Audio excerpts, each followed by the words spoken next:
Many foreign nationals came into our country illegally under President Biden. I believe it was intentional. I don't know why President Biden and his team decided to do it. I don't hate President Biden. I don't. That President Xi in China is working with President Putin in Russia and is working with the Ayatollah in Iran against the United States of America. But I don't want President Xi or President Putin or the Ayatollah in Iran to be the world's policeman either. And the world I just described, if I am correct, the objectives of our enemies, if I am correct, is not a world that will be safe for America. Hey folks, welcome back to the channel. If you love this country, if you believe in the Constitution, border security, fiscal sanity, and American strength, you're in the right place. Today, I want to react to a speech that's been making the rounds, a speech that lays out, plain and simple, what a lot of us have been feeling about the direction of this country. So let's break it down point by point, and I'll give you my take as someone who's proud to call myself a right-wing patriot. Thank you, Mr. Chairman. Point one, I don't care whether we do one bill or two bills. I can teach it round or flat.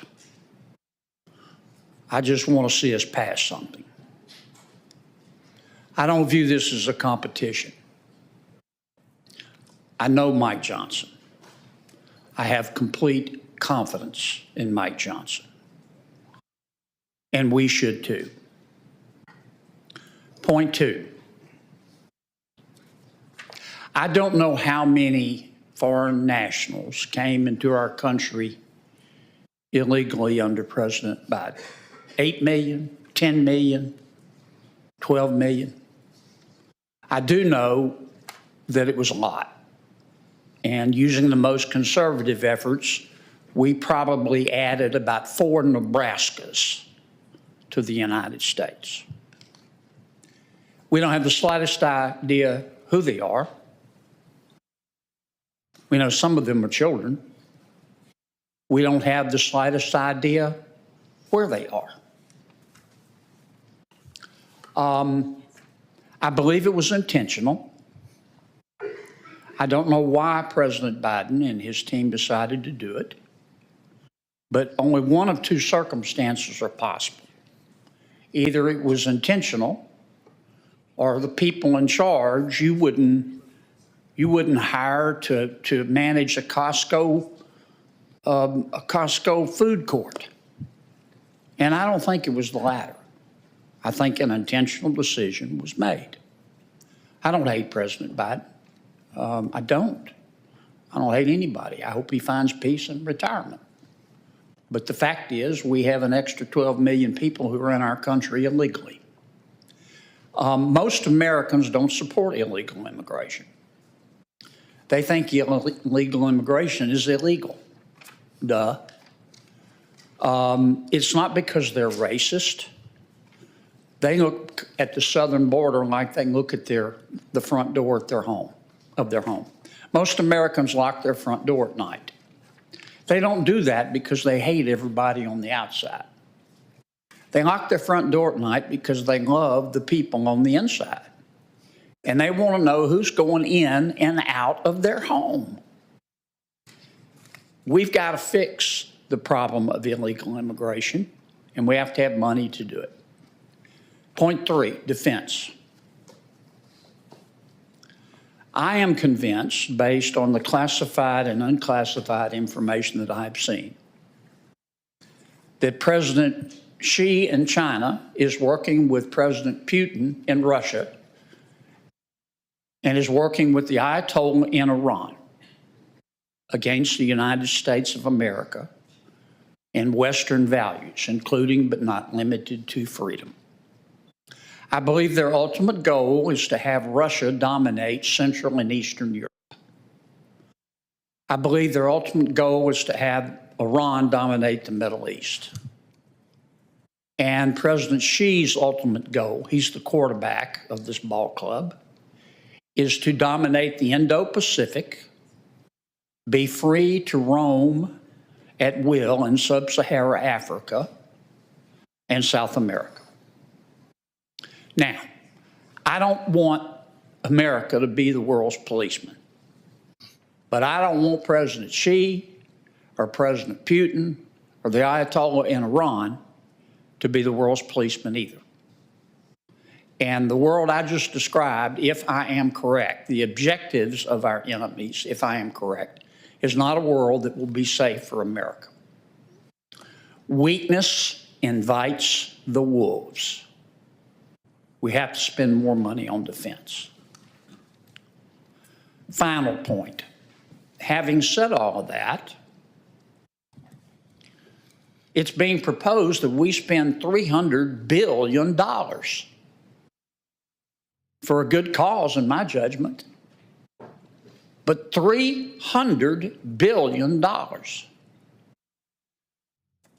There's been a lot of rhetoric, I don't mean that in a pejorative way, about we're going to pay for this. We need to pay for this. That's just as important as the immigration money and the defense money. We need to have real pay-fors. We cannot sustain our spending. I understand a lot of it is for a good cause, but if we're honest with ourselves, nobody around this place ever stands up and says, I've got a bad idea and I need money for it. It's always a good cause. But this kind of spending is going to destroy America. It won't be a fiscal cliff.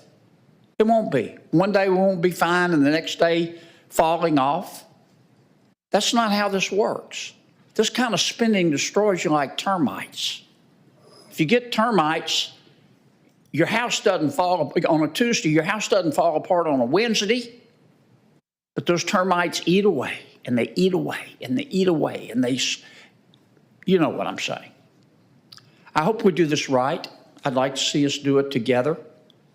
I don't live in La La Land. I know that's unlikely, but I'm going to try to be here as much as I can and listen to my colleagues' ideas. And I think they're smart people, and I would invite them to make their suggestions. I for one, will take them seriously.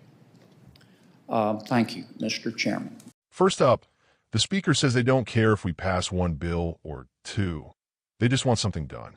You know what? I respect that. Too often we get bogged down in these partisan games in Washington, D.C. At the end of the day, we need results, not more political theater. The Speaker also says they trust Mike Johnson. I agree. Mike Johnson has shown real backbone. We need leaders who put the country first, not their own careers. Look, folks, this isn't about winning some kind of popularity contest in Congress. It's about doing what's right for America. I'm sick and tired of politicians treating everything like a game while the American people suffer. Now, let's talk about immigration. The Speaker throws out a shocking number. 8 million, maybe 10 or 12 million foreign nationals have come into this country illegally under President Biden. That's like adding 4 Nebraskas to our population. Think about that. For entire states' worth of people, and we have no idea who they are or where they are. This isn't just an abstract number, folks. This means more strain on our schools, our hospitals, our law enforcement. It means American jobs lost, wages driven down, and neighborhoods that feel less safe. And don't forget the fentanyl crisis, the gangs, all of it. This is not just a border state problem. This is every state, every town, every family in America. The Speaker says, and I agree, that this didn't happen by accident. Either the folks running the show in Washington are completely incompetent, or this was intentional policy. And I'll tell you, looking at the chaos, looking at the open border, looking at the catch and release, it's hard not to believe this was intentional. Now, I'm not saying I hate Biden or the Democrats. I don't, but I do believe their policies are putting Americans at risk. We have to call it like we see it. You know, I love the analogy he used about locking your front door. We lock our doors at night. Is it because we hate everyone outside? Of course not. It's because we love our families and want to keep them safe. That's what border security is about. The left loves to call us racist for wanting a secure border, but that's nonsense. We want safety. We want to know who's coming in and out. Every country in the world secures its borders. Why should America be any different? Most Americans agree illegal immigration is illegal. It's not complicated. The left tries to guilt us, tries to shame us, but they're out of touch with the average American. We are a nation of laws. You want to come here? Do it legally. Don't cut the line. And yes, we need funding. We need resources for the Border Patrol, for ICE, for the wall. Talk is cheap. Let's see some real action. Now, on the world stage, this is deadly serious. China, Russia, Iran, they're working together against us. President Xi in China, Putin in Russia, the Ayatollah in Iran, they want to dominate their regions and push America out. Folks, weakness is a provocation.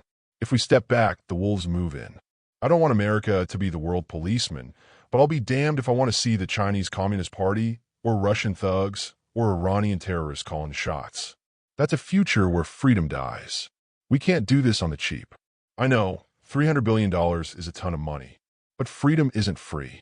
If we don't invest in our military, our adversaries will eat our lunch. We need to make sure our troops have the tools, the training, and the tech to win. That said, we also have to be smart about it. No more blank checks. Every dollar needs oversight. But here's where I agree with the speaker 100%. We can't just keep spending money we don't have. The analogy about termites is spot on. Our fiscal house might not collapse overnight, but this reckless spending is eating away at our future. Our debt is now over $34 trillion. That's a national security threat in itself. Every time someone in Congress stands up, it's always for a good cause. But you know what? We need real pay-fors. We need to cut the waste, balance the budget, and stop mortgaging our kids' future. So, to wrap up, this speech hit a lot of the right notes. Border security, a strong military, fiscal sanity, working together, not just playing political games. These aren't radical ideas. These are American values. Now it's up to us, we the people, to hold our leaders accountable. Call your congressman. Show up at town halls. Vote. Don't let the swamp destroy this country from within. If you agree with me, hit that like button, subscribe, and share this video. Drop a comment below. What do you think America's top priority should be? Let's keep this conversation going. God bless you. God bless our troops. And God bless the United States of America.